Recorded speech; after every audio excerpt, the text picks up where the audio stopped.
Magandang umaga po sa inyo lahat and welcome once again sa ating Sunday School. Pinag-aaralan natin ngayon yung ating series na Journey from Membership to Leadership. Gusto natin na makumpleto yung ating plano na magkaroon ng survey as a church, and you know na yung simplicity ng government ng Reformed Baptist or ng mga Baptist, it makes our government or church polity a little bit brittle compared sa iba ayon sa pananaw ng mga ibang denomination, but that only calls us para mas lalo tayo na maging aware, maging committed sa biblical understanding at sa biblical execution nitong itinuturo ng Biblia pagdating sa ating church polity. That is why it is so important for us to have these two offices na diaconate and eldership na magkaroon tayo ng malalim na pangunawa, and at the same time committed tayo na gawin natin kung ano yung tinuturo sa atin ng Scripture, so that we will be ready to have qualified men in the ministry. Again, we are committed sa pananaw that the ministry should be led by many godly men, not only by one. Walang one-man show. Even sa ngayon, na kahit singular eldership tayo, we have and we are very reliant sa mga volunteers, sa mga layman preachers natin, at sa marami pang mga kapatiran natin na nagmi-ministry. So, isa sa gusto kong i-emphasize ngayon ay yung issue ng Christian experience. I am calling from the Pastoral Theology book ni Al Martin. So, if you have that, pwede nyong i-review at makikita nyo doon, no? Yung napakagandang presentation niya sa pastoral theology, sa issue ng aspiration, sa issue ng calling, sa issue ng Christian character, at ganun din sa Christian experience. And that is what we're going to study right now. So, tayo muna'y manalangin. Panginoong Diyos, salamat sa pagkakataong ito sa aming pag-aaral na kakaroon kami ng opportunity to delve more deeply at i-focus namin ang sarili namin sa isang aspeto ng ministry at ng pagpapastor na highly necessary sa aming mga kaluluwa, and that is to expect from our pastor or pastors or would-be pastors ang kakaibang Christian experience na magiging puhunan sa awa mo, sa biyaya mo, sa paglilingkod ng epektibo sa iglesia. Ilayo mo kami sa maling pangunawa ng ministeryo ng pagpapastor, sapagkat responsibility namin bilang mga members ang matuto ng ganito, sapagkat kami ang magko-consent sa sino man na i-put forward ng pastor. Salamat, Panginoon, sa bagay na ito. Ito po ang aming samot dalangin sa pangalan ng Panginoong Yesus. Amen. Okay, so siguro bilang mga SIBC members, ang nasa isip natin ngayon na selebrasyon ay ang anniversary ng kasal ng ating kapatiran, pero sa mundo, ang pinaka-iniisip ngayon ay ang birthday ng tinatawag na Mother of God ng Roman Catholic Church, si Mary. September 8 ang feast ng kanyang kaarawan. At alam natin, ang Catholic Church, ang ginawa kay Mary ay inappoint siya at kinilala siya bilang isang Diyos or Mother of God. Kumbaga, pwede nating sabihin, in-upgrade yung kanyang level. But among Protestants, it's very clear that Mary is not part of the Trinity. She is a good example ng isang Christian model, one who really obeyed and worshiped the Lord at nagpasakop sa kalooban niya. So in some ways, hindi dapat nating gawin ang ganitong bagay sa ating mga pastor. Temptation sa Protestant at mga evangelical churches ang ilagay ang kanilang mga pastor sa pedestal na parang katulad ni Maria, na parang kakaiba na siya, sobrang ibang-iba na siya. Pero dapat ang i-require natin sa ating mga pastor ay hindi yung perfectionism, hindi yung deity, wala silang divinity, but at least, katulad ni Mary, good Christian model. At yan ang mafo-focus na pag-aaral natin dito sa tatawagin nating Christian experience. Sabi ng 1 Timothy chapter 3, verses 6 and 10, he must not be a recent convert, or he may become puffed up with conceit and fall into the condemnation of the devil. At tapos sa verse 10, and let them also be tested first, then let them serve. Bagamat yung verse 10 dyan ay patungkol sa deacons, makikita natin, it is not only relevant or related sa mga diakono because alangan namang sa deacon, dapat i-test sila, pero ang mga elders ay hindi dapat. Whatever we see na qualifications sa pagiging deacon, at least sa issue ng character at pananampalataya, it is already given and expected pagdating sa mga pastor. At itong dalawang text na ito sa 1 Timothy 3 minsan na neglect ng marami, pero it focuses doon sa issue na ang dapat na maging pastor, maging leader, hindi lamang siya gifted at hindi lamang siya a man of character, praise God for that, may character siya, but I would argue, and from Al Martin, yung pagkakaroon ng character na yon, magbubunga yon ng isang malalim na Christian experience. So ano ba ang tinutukoy natin dito?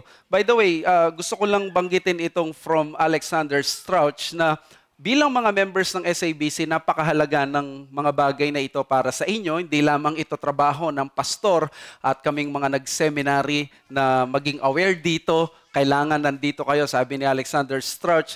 Therefore, everyone in the church is to know the biblical qualifications for church elders and is obligated to see that the elders meet those qualifications. Some people in the congregation may have information about a prospective elder or deacon that the elders do not have, so their input in the evaluation process is absolutely essential, regardless of how that process is carried out in detail. Kaya napakahalaga nung policy natin na meron tayong survey, pinupulsuan ng pastor yung pakiramdam o yung paningin ng mga miyembro because ito ay isang humbling recognition ng pastor na kahit siya yung leader, hindi siya yung tanging tao lang na kinikilos ng banal na spirito. Kinikilala niya na may banal na spirito din ang mga miyembro at merong ganong courtesy at merong ganong respect doon sa nakikita ng nakararami. Of course, we are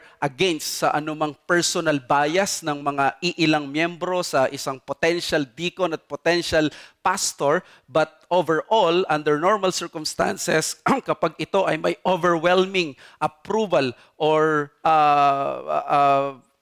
napagsang-ayon yung iglesia, makikita natin dito, it tends to the direction na ito marahil ang kalooban ng Diyos. Well, review lang natin, last week we studied about Christian graces at maraming beses na natin napag-aralan to because we have undergone yung topic ng both office bearers ng elders and deacons, tapos napasadahan pa natin yung characters ng deacons kasama ng mga pastor, and then noong January, nandun din yung eldership na napag-aralan natin. So, yung Christian graces, we mentioned that they are essential elements para ang isang elder ay ang isang lalaki maging qualified elder siya, but they do not necessarily appear immediately and simultaneously. So, kumbaga, kailangan natin ng recognition or counting latitude na ang mga bagay na ito, hindi kailangan na sobrang nandun na sa full powers na nila, but at least nandun sila sa exemplary level at nakikita natin sila. Kaya nga, there was this emphasis on genuine and mature Christian character, that yung faith ng tao, kung ano yung nakikita mo, yun yung dapat na nasa loob niya. So may genuineness, tapos mature siya, hindi lamang siya yung character niya pang good times o kaya pang paminsan-minsan lang, pero merong ganong consistency. And then we also have that balance and proven character. Hindi siya nag-pick and choose na okay na ako dito lang yung gift ko. No, the characters are fruit of the Spirit at lahat ng yon dapat kinocultivate ng isang pastor or would-be pastor, dapat merong sufficient time and experience in the ministry. So, it is the man that makes the minister or the ministry, not the ministry that makes the man. Magandang paalala ito sa atin, no? Ang lalaki o yung tao talaga ang siyang ang mahalaga at nagme-make ng kanyang ministry. Hindi yung ministry niya, hindi niya maililigtas, no? Ang isang banal na ministeryo, kaya niyang iligtas ang isang hindi banal na lalaki o ng isang tao. Kailangan ang tao mismo meron siyang deep piety sa Diyos. Now, ang gusto nating pag-aralan ngayon, itong issue ng necessity ng Christian experience. And I entitled it, Taking Note of the Obvious. Have you realized na makikita natin yung mga character na yan ng isang elder at napakadaling i-check kung tituusin at times, di ba? Kasi isipin mo, husband of one wife, okay naman siya sa asawa niya, tapos nata-drunkard, di naman siya lasinggero. Parang napakadali. Diba? But we understand na pag dumating tayo sa issue ng evaluation, ng tinatawag na deliberation, pag nagkakaroon na ng deacon at eldership, at even sa mga survey, lumitaw, na maraming mga members, kalalakihan dito, ang ina-appreciate ninyo, pero not necessarily in violation doon sa 1 Timothy 3. Wala kang makikita doon na hindi ko siya gusto kasi violate niya yung 1 Timothy 3, 8 to 13. Hindi. Sa aking interview, sa aking communication with our own members, sa aking oversight, sa aking pag-ano sa kanila. By the way, dahil nasa survey tayo, I did not influence any person na magboto or mag-vote, mag-side para sa isang potential deacon sa nakaraang survey because it was a survey level. I just want to have the pulse of the congregation. At alam niyo, ang nakita ko, may mga sinasabi sila na, itong kapatid na to, but not necessarily directly na, hindi siya, let's say, he is not serving according sa kanyang, sa puso na naglilingkod, mukha siyang pera, o mukha siyang ganito. Walang ganun eh. Ang mga dahilan nila is that there are some attitude, there are some issues na naglalak sa commitment, there are some issues na para nagkukulangan pa sila as a leader na gusto namin na maging leader siya, parang kulang pa dito, gusto namin na mag-improve pa siya. Alam nyo, saan mapupunta yon? Pwede ang isang tao na may wooden interpretation ng 1 Timothy 3, tingnan mo, 1 Timothy 3, okay na yan. Pwede na yan. Kasi ganito yan. But obviously, from the wiser men like Al Martin and others, at tayo, we will see in a more practical level, alam natin it's not enough. And where do you fall on that? Where does that fall sa ating category? That is called the Christian experience. Yung experience ng kapatid na yan, dito sa gitna natin, nakakasama natin, kilala natin siya, ang commitment niya sa gawain, yung kanyang puso, yung kanyang kilos, yung kanyang attitude, yung kanyang demeanor, yung kanyang ginagawa. That is what we call the Christian experience. So this is taking note of the obvious. Alam mo, something is wrong, pero you cannot pinpoint necessarily doon sa mga qualities because ang nangyayari, temptation is we take a wooden interpretation ng mga qualifications. So what I'm trying to say is this.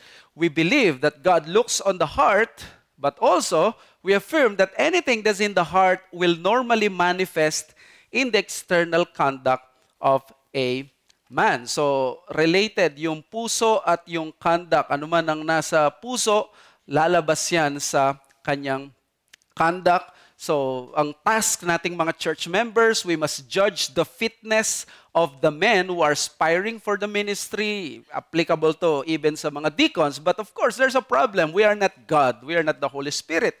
We cannot see the hearts of these aspiring men. So, the solution is, of course, the Christian experience of a person must be unbiasedly observed by the church if she is to be faithful in seeking who may or may not become elder. So kung gusto ng church na maging faithful siya, na pwede maging elder ito, pwede maging deacon ito, kailangan meron tayong ganitong unbiased observation sa Christian experience niya.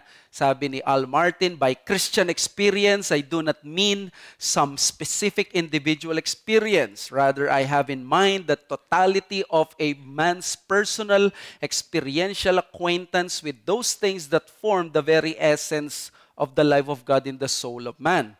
An able minister of the new covenant must minister to the broad spectrum of the real spiritual needs of the flock of God.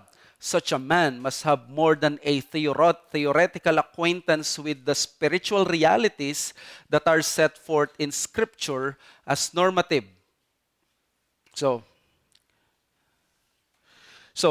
sinasabi niya dito, ito yung Christian experience. Paano ba yung life of God makikita sa buhay ng isang tao in a way na na-observe ng iglesia at paano niya ine-engage ang sarili niya sa gawain ng Panginoon. And this is very humbling for me and challenging because as elder, ako yung dapat na na mag-respond at ma-humble down dito because even though I'm already in the ministry, yet napaka-truthful pa rin at napaka-relevant pa rin ito sa akin. So, first, Christian experience is the balanced result of exemplary Christian character. Di ba ang hinihingi natin exemplary Christian character? Hindi lang siya mga minimal. Hindi lang siya minimal sa mga qualifications, pero ang gusto natin is exemplary. Now, ano ang result ng isang exemplary Christian character over a period of time? That is what you call Christian experience. Di ba? The qualifications ng 1 Timothy 3, 1-7 and 10 are written in such a way that they protect the whole passage from simply requiring the bare minimum. Tingnan mo yung ginawa nitong verse, lalo na yung 3:6 at saka yung verse 10.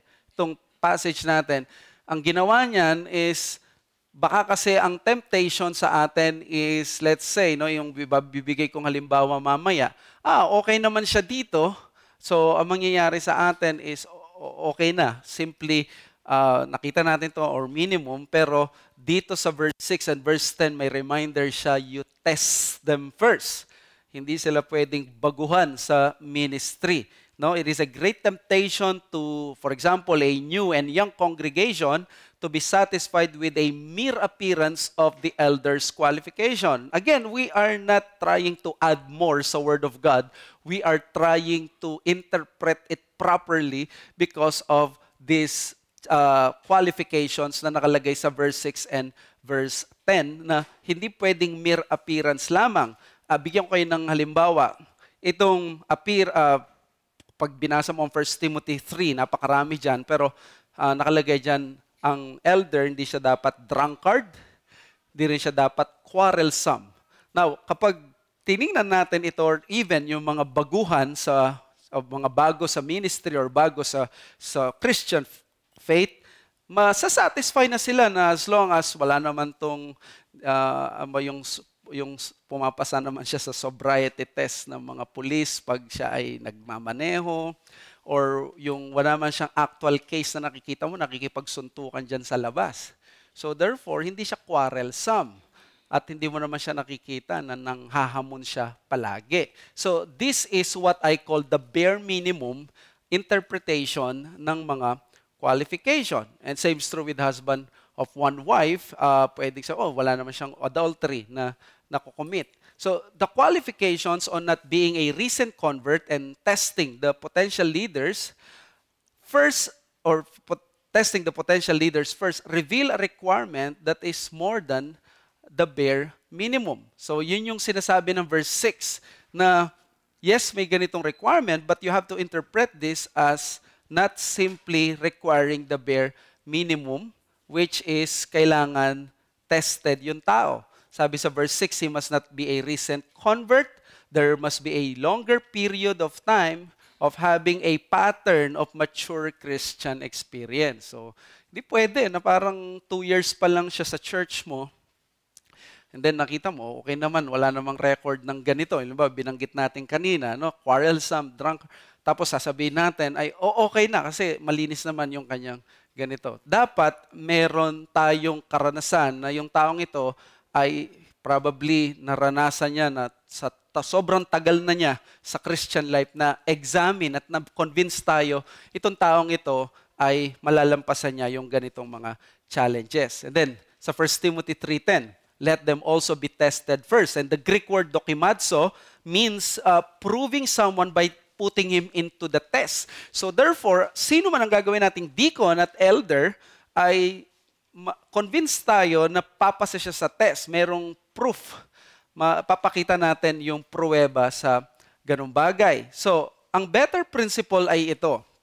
The qualifications of not being a drunkard and quarrelsome is not only passing yung sobriety test. It's not simply seeing a person na wala siyang kinukwelyuhan.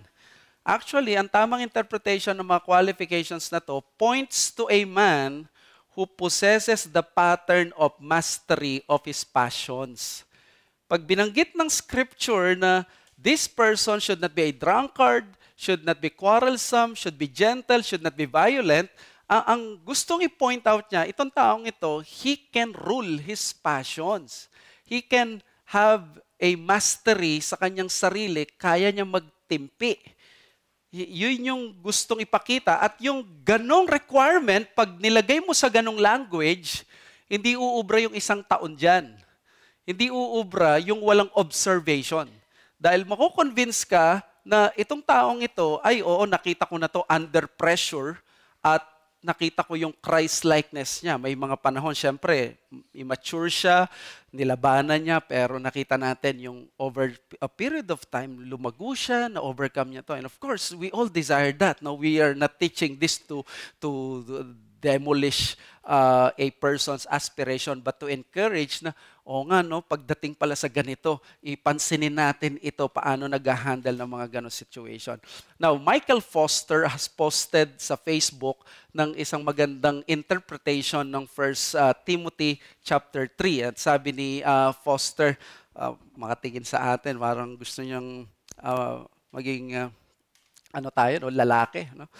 Di kasi ang parang message na lagi, no? Magpakalalaki, maging masculine sa mga lalaki, be men.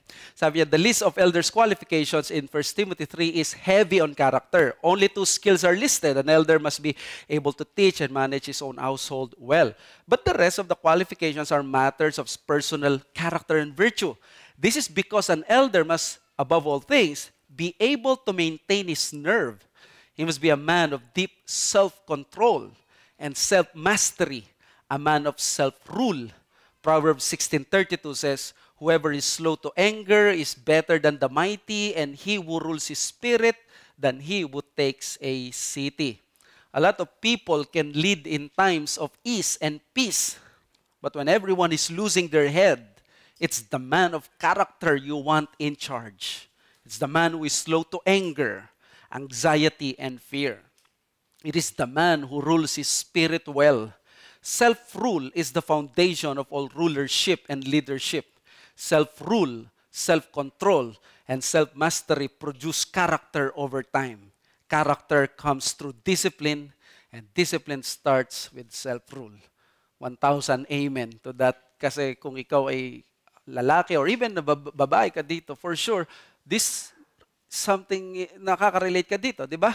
Na-challenge ka. Oo nga, no? Ang pinaka-essence pala ng mga requirement na yon is not really simply passing some kind of wooden test, but actually, ang pinupoint niya dito, we should have men in the ministry who can control themselves under intense pressure.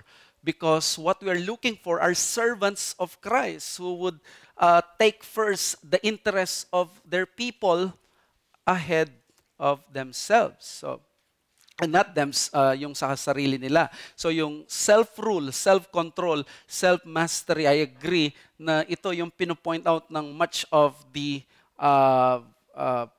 character qualifications because, you will be exposed to a lot of opportunities, you'll be exposed to a lot of privileges, and albeit those privileges, opportunities can also be used by Satan for opportunities for temptation.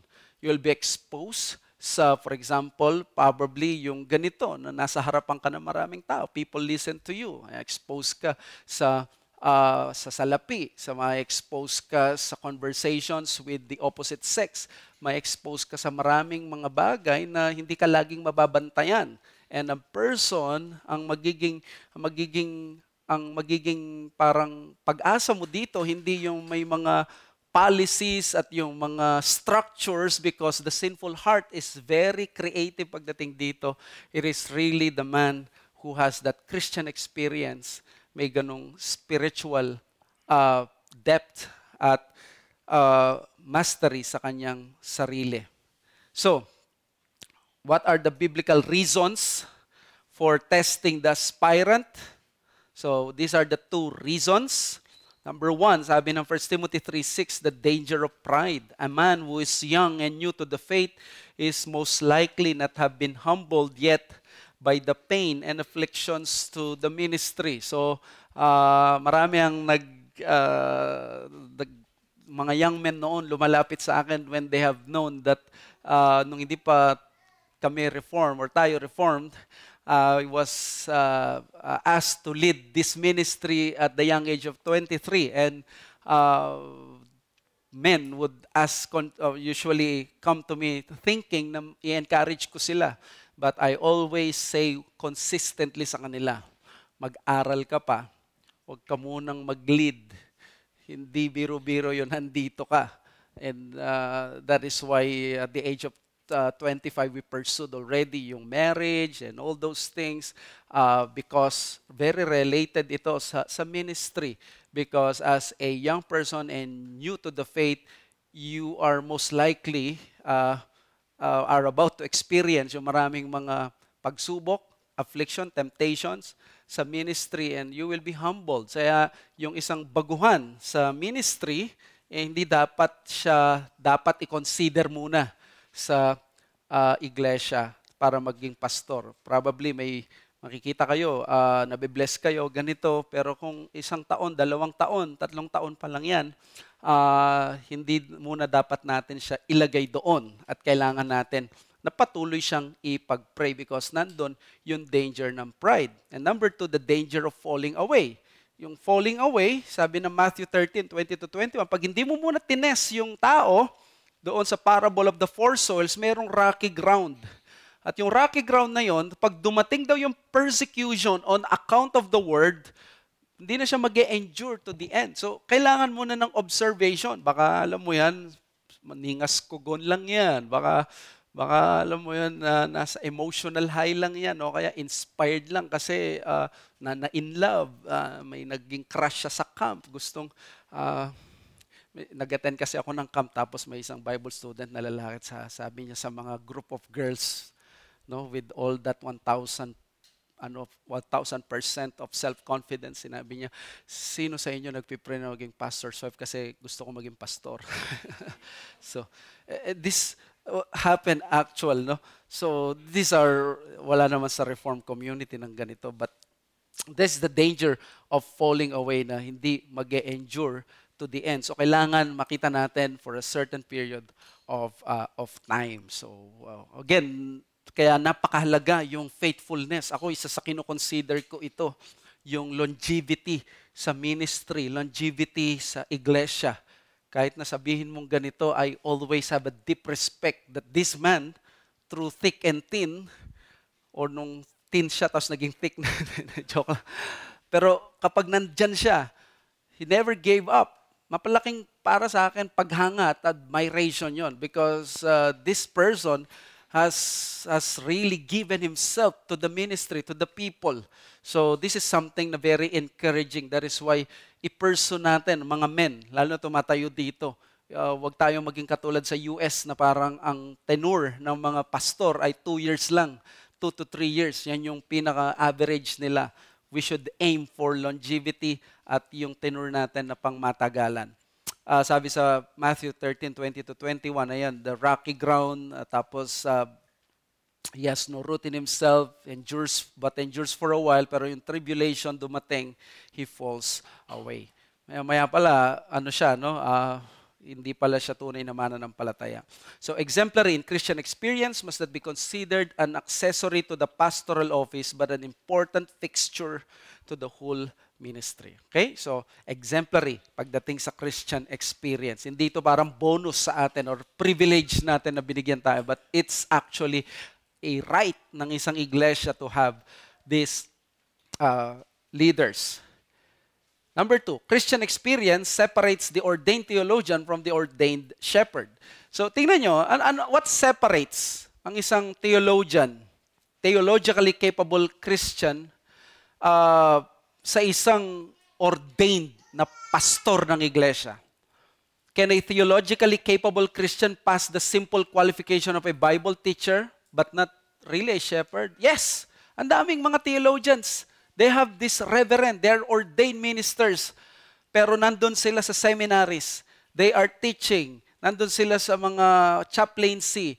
Nandun sila, but they are not actually pastors. So, dapat makita natin yung nuance or yung bagay na yon. Baka kasi ang tingin natin is, yung nakita nating theologian, okay ito, ganito, but you are actually looking for a pastor. Someone who will shepherd you. And this is very tricky kasi the congregation should have a clear understanding on what they are looking for. Naghahanap ba tayo ng theologian? Naghahanap ba tayo ng pastor? Or naghahanap tayo ng both? Well, the answer should be both. We do not need a theologian who cannot go down to his people's level.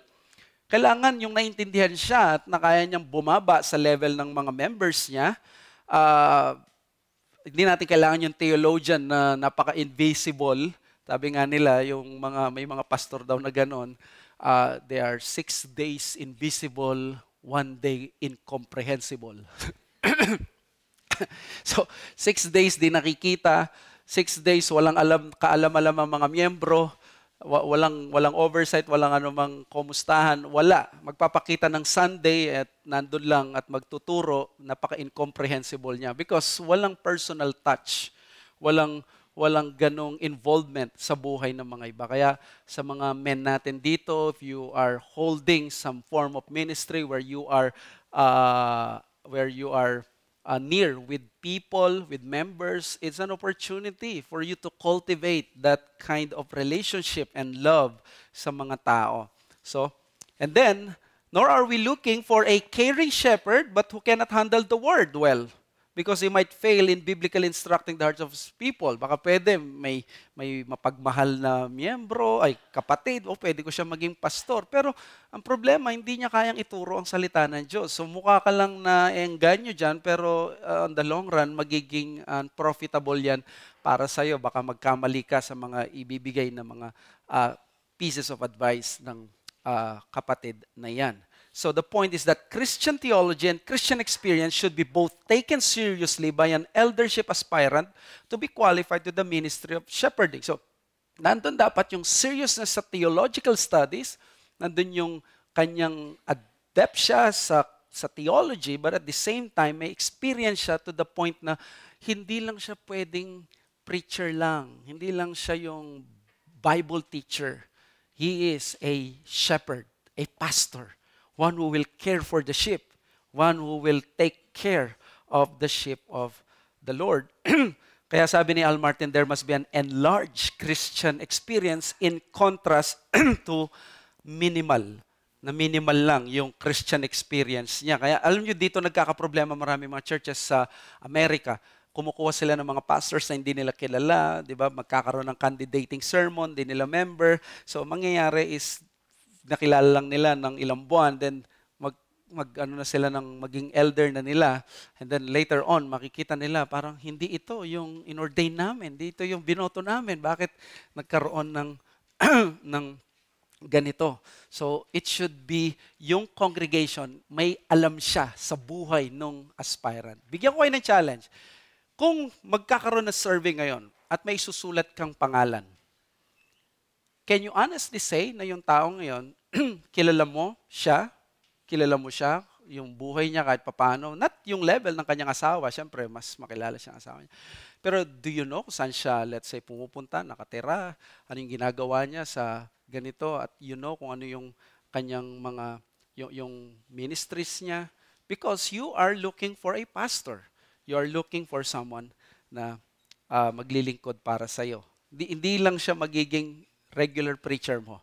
He will be your pastor. Alam nyo, kapag nagkakaroon ng application, nililinaw ko doon sa applicant na isa sa responsibility ng member ay kung may responsibility ang church na mag-oversee or yung pastor mag-oversight sa iyo, may responsibility ka mag-submit sa oversight. At isa sa responsibility na yon, ang pastor, magiging pastor mo, mayroon siyang right to offer and to give unsolicited advice. Hindi po pwedeng, ba't mo ako pinakikialaman? Di naman kita tinatanong sa bagay na ito. There should be that kind of recognition. In other words, malaki yung power na inaalat mo because not even other believers can just go to you, di ba? Approach you and, sasabihin mo na hindi ko gusto yung ganito yung ginawa mo. I don't think may mga ganun in a proper setting mangyayaring ganun sa mga members natin. So, as overseers, they cannot remain as babes. Dito yung tawagan.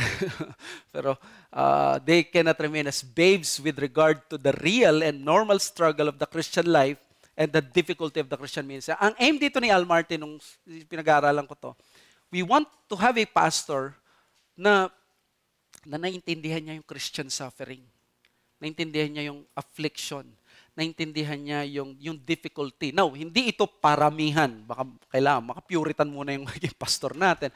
But someone who experiences this. And lahat tayo may difficulty. Whether ikaw ay mataas ang pinag-aralan, hindi ganun kataas ang pinag-aralan mo sa secular, mayaman ka, hindi ka mayaman. May kanya-kanyang difficulty. So, we are not looking for uniformity ng mga specific difficulty, but at least merong struggle ng Christian life and difficulty ng Christian, naintindihan niya yung difficulty ng Christian ministry.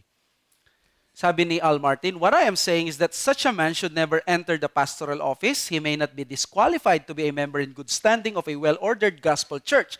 He may even have a great usefulness in Christ's church. However, if he does not experience a greater measure of balanced Christian experience, he will not be able to minister adequately to the people of God who will come under his ministry and pastoral care. So folks, what we are looking for sa survey natin is not a deacon. We are looking for a shepherd who will preach to us the word of God and who will pastor us. No? So, ito yung 4 na ibibigay ko. So, 2 muna ngayon. Yung next week. And then, Lord willing, sa 22, we will have a survey. Ay, napakaganda nito kasi makikita natin, sasabihin natin, masyadong vague, love for Christ. Let me just explain to you kung ano yung ibig sabihin natin dito. Ang gusto nating maging pastors natin, they are worshipers and disciples first before they are preachers. So in other words, we are looking for a true worshiper. We are looking for a true disciple of the Lord na mahal niya ang Panginoon bago kanya mahal bilang kapatid niya sa Panginoon. Sabi sa Mark 3:14, and he appointed 12 whom we also name apostles that they might be with him and he might send them out to preach. So, ang kanilang unang calling is to be with Christ. In other words, nandun muna yung loyalty nila sa Panginoon. They will have a personal relationship with the Lord bago sila mag-preach. So, therefore, before becoming preachers of the word, they were asked to be with Jesus first. At sa John 21:15-17, nandun yung experience, di ba? Na sa verse 15-17, sinabi doon, when they had finished breakfast, Jesus said to Simon Peter, Simon, son of John, do you love me more than this? He said to him, yes, Lord, you know that I love you. He said to him, feed my lambs. So, 3 beses yan, makikita natin, at ang laging sinasabi, sabi doon, Peter was grieved because he said to him the 3rd time, do you love me? So, nag-invoke si Peter ng omniscience or yung parang dahil nasa status na si Christ na nag-resurrect na siya by this time, no? Do you love me? Sabi ni Peter, Lord, you know everything. Alam mo, nagsasabi ka ng totoo. You know that I love you. In other words, nag-repent na si Peter at in-express doon ni Peter, mahal kita, Lord. Ito yung gusto natin maging pastor. Mahal niya yung Panginoon. Mahal niya yung Panginoon higit sa kanino man. So before sending him again to the ministry, ito muna yung, ang ganda, no? Bago niya kinomission uli si Peter, tinanong niya, one question. Siguro marami sa atin, i-recite mo muna yung Westminster Confession of Faith. Ano muna yung position sa covenant theology. Pero dito tinanong siya ng Panginoon, do you love me? Nung sinabi niyang, I love you, Lord, naging ready na siya for the ministry. So sabi ni Al Martin, this element of Christian experience is not only a vital prerequisite in assessing a man's qualification for the pastoral office, it is indispensable for us to cultivate this obsession with Christ if we are to do justice to the ongoing functions of our office. Ito yung tao na gusto natin. We will pray for a pastor na very bukang bibig niya si Christ at yung gusto niya lagi ay si Kristo, obsessed siya sa Panginoon. Sabi dito ni Al Martin na dati parang kinikriticize niya kapag si Spurgeon at yung mga ibang Puritans lagi nila nakikita si Christ, parang wala naman siya doon sa mga passages nila text. Later on, nagkaroon siya ng humbling experience na nainggit siya. In other words, itong mga tulad nila Spurgeon, they love Christ so much that they want to see Him lagi in every passage na pag-aaralan niya because they know ito yung pinakakailangan ng kanilang people, di ba? So, point, in light of the extremely difficult nature of pastoral ministry, only genuine love for Christ can help the pastor survive and thrive. So, nag-aspire ka ngayon na maging pastor. This is for your own good. Establish mo sa sarili mo, mahal mo ang Panginoon. Kasi sa una, parang akala mo, no, ma-re-energize ka. Sige, sipagan ko kasi nag-uhaw ang mga tao. No? Gustong-gusto nila yung Reformation. I have been there. Talagang nagpupush ako, nag-go ako kahit to that limit na mapagod ako. Because I see, uhaw ang mga tao. Alam nyo, na-realize ko, walang katapusan na mauuhaw mga tao. May darating na susunod, uhaw uli. May ganito, ganyan.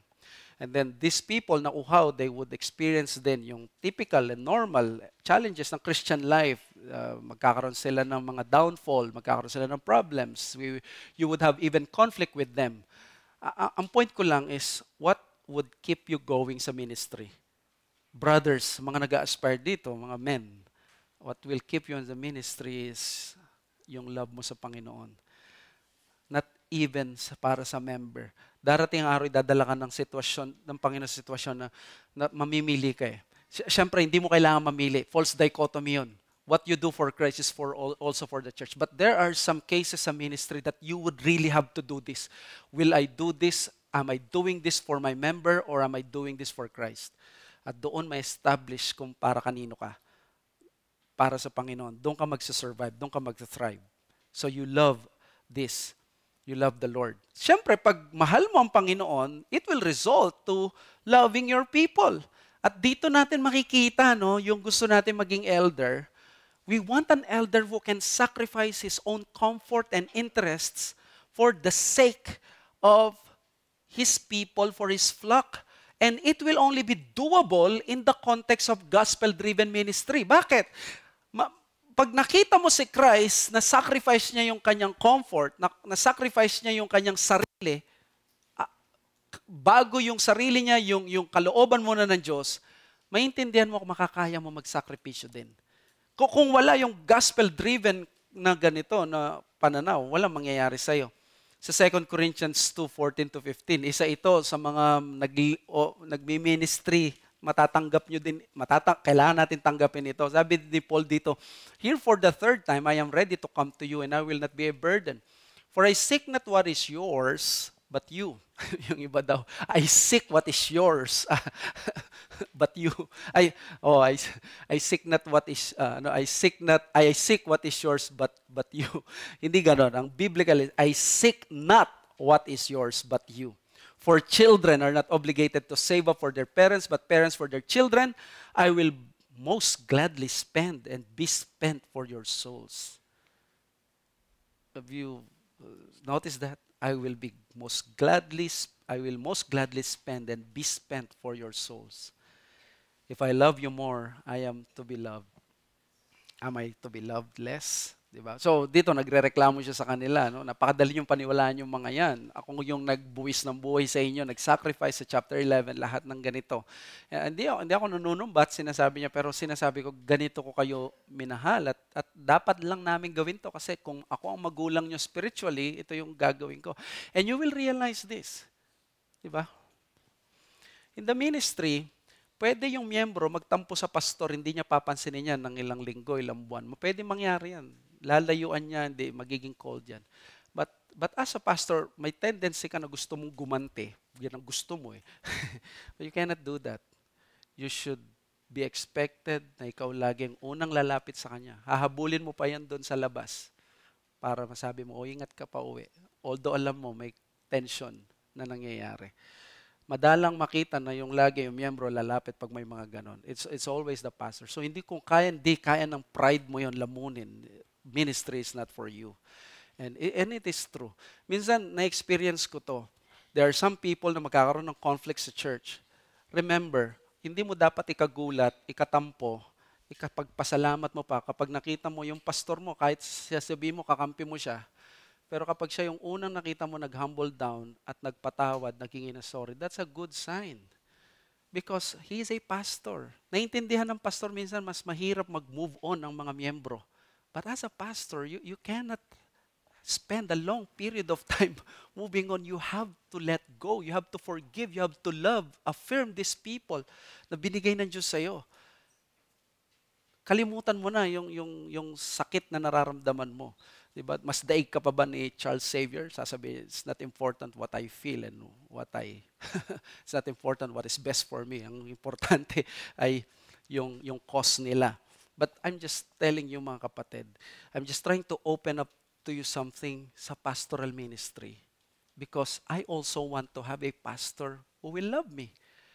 Nauunahin yung care ko at yung pride niya, ibababa niya para sa akin. Kasi pag naging pastor natin to, magiging pastor ko siya. I also want that. Diba? And I hope I would be like that. And sabi ni George Swinock, meron siyang farewell sermon, the pastor's farewell. Sabi niya doon, there are two things which I have always judged chiefly requisite in a pastor, labor and love. The former is a work of the head, the latter a work of the heart. Faithful labor will speak his love, and sincere love will sweeten his labor. Both together, as soul and body, are the essential parts of a man, are the whole of a minister. That is true. Diba? Sa ministry, there should be that labor and love. Alam nyo, kung magpapastor ka, masasanay ka na kada manalangin ka, magkakaroon ka ng urge na ipag-pray mo not only yourself, your family, but also your members. And for many years, that's been my practice. Every time na may urge na mag-pray, lagi, maisip mo yung mga member because they're already part of you. Hindi ito parang trabaho lang, walang personal. No, you truly give your life to these people. You love them. And then love for Christ leads the pastor to labor on finding and offering Christ in every sermon he preaches to his people. I think very important to, si Christ ang ino-offer natin lagi because this is the only biblical solution sa mga problema nila sa kasalanan, si Christ. Okay? Then number 2, faith in unseen realities. Ito yung sabi rin ni Al Martin, sabi sa 2 Corinthians 4:16, so we do not lose heart though our outer self is wasting away. Our inner self is being renewed day by day. For this light, momentary affliction is preparing for us an eternal weight of glory beyond all comparison as we look not to the things that are seen, but to the things that are unseen. For the things that are seen are transient, but the things are the unseen are eternal. So, may substantial unseen realities na kailangan ng pastor o minister, yun ang dapat na ma-beholden siya. Sabi ni Al Martin, my fellow pastors and you who aspire to become pastors, we traffic in that unseen world of the things of the Spirit, especially the things of heaven and the new earth or eternal death in the lake of fire in the company of the devil and his angels. You will be struck, as I have been, in the degree to which our Lord spoke of the unseen world as one who lived in its realities. Vivid references to that unseen world oozed out in his preaching and teaching again and again. So, dapat meron siyang eye sa eternity. Yun yung iniisip niya. A man prepared for the eldership is consumed with heavenly realities than his earthly state. He understands the weightier things of eternity. Mas pressing sa kanya yung kalagayang spiritual at sa kalangitan rather than yung present earthly state niya. Sabi ni Charles Bridges, we remark also the supreme importance of the ministerial exercise of faith in its own character and office as substantiating unseen realities to the mind. The grand subjects of our commission have an immediate connection with the eternal world. The soul derives its value from its relation to eternity. So, yung connection sa eternal world. This is so important sa isang nagpapastor. So it is the man not entangled by this world who can shepherd God's flock and call them to mortification of sins and pursue the heavenly things.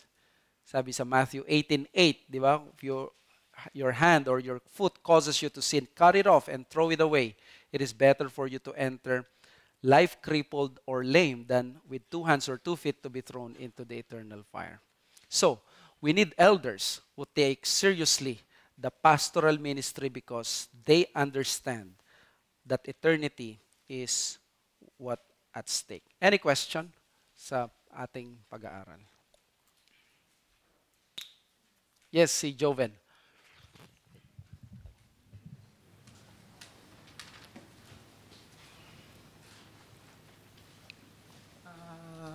Good morning po, Pastor. Ang question ko lang po, if can a man be ordained as a pastor if he has a different view on the minor issues such as, it can be minor to major and major to some, like eschatology. If he believes on the different end times, would you still ordain him as a pastor?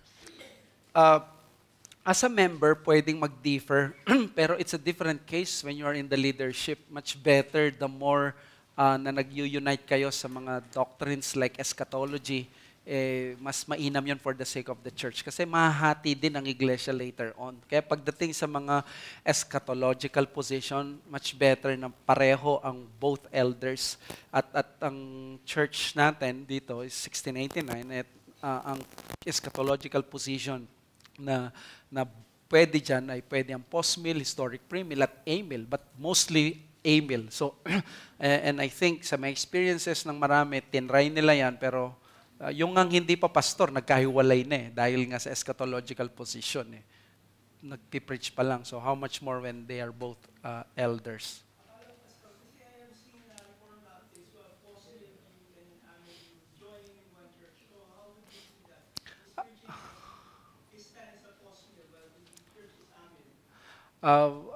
Since you mentioned Reformed Baptist, ang alam ko is may member na post-mill or may member na a-mill while the pastor is post-mill or the pastor is a-mill.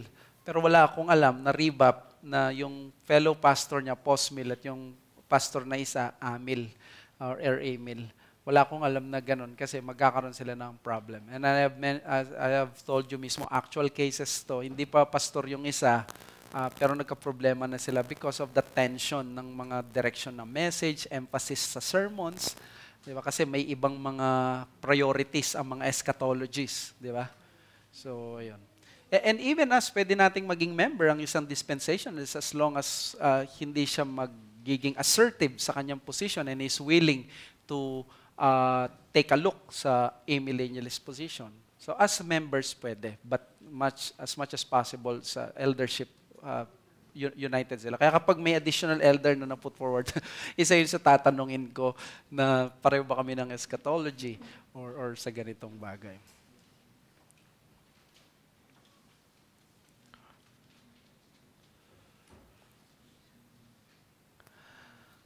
Meron pa? Question?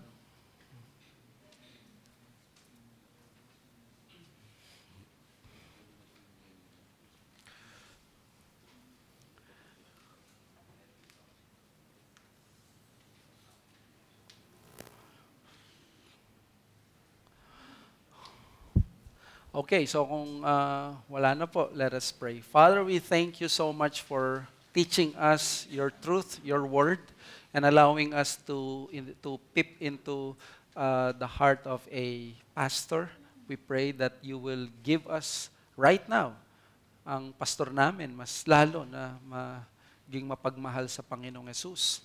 Mas lalo na maging ma-enthralled at ma-embrace at maging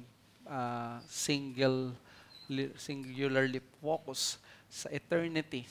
And Lord, give us aspirants and pastors in the future na magiging consumed din sa Panginoong Yesus at sa eternity.